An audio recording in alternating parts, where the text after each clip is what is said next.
Hello everyone, welcome back to my channel মা ও মেয়ের কথা। আমরা এখন যাচ্ছি ডুয়ার্সের পথে। ট্রেনে উঠে পড়েছি আমরা। রাত্রেবেলায় ট্রেন ছিল আমাদের।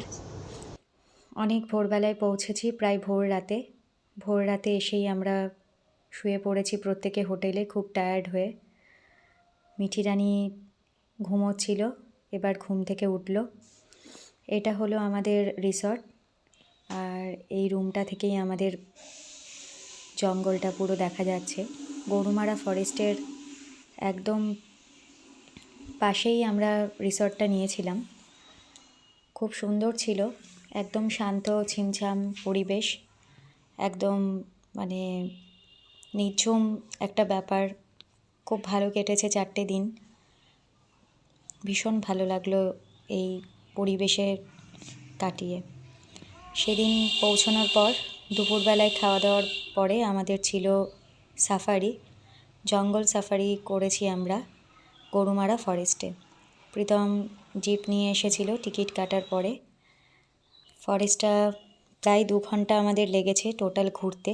এই জিপগুলোতে করেই প্রত্যেকে সাফারিতে যায়। জিপ সাফারি খুব ভালো লেগেছে এবং অবশেষে অনেকগুলো ময়ূর দেখার পরে আমরা শেষে হাতি দেখতে পেয়েছি। একটা বিশাল বড় হাতির দেখা অবশেষে আর কি মিলেছে।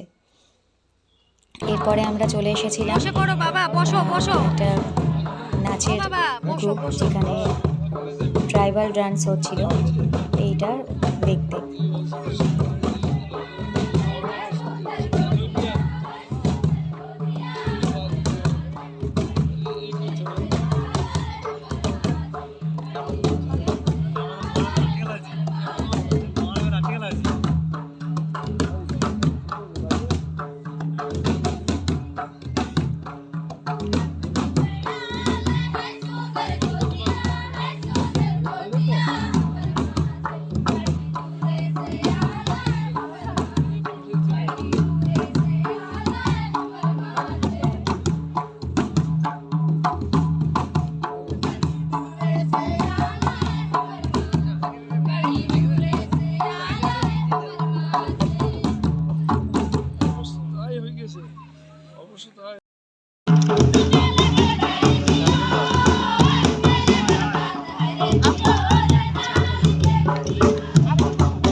পালা।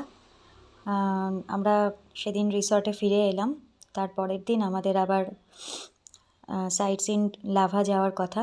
প্রথম দিনের আমাদের এইটুকুই ছিল। যে রিসর্টে ছিলাম সেই রিসর্টের কিছু ছবি তোমাদের সাথে শেয়ার করলাম। আজকের মতো এইটুকুই, পরবর্তী ব্লগে আবার দেখা হবে। টাটা।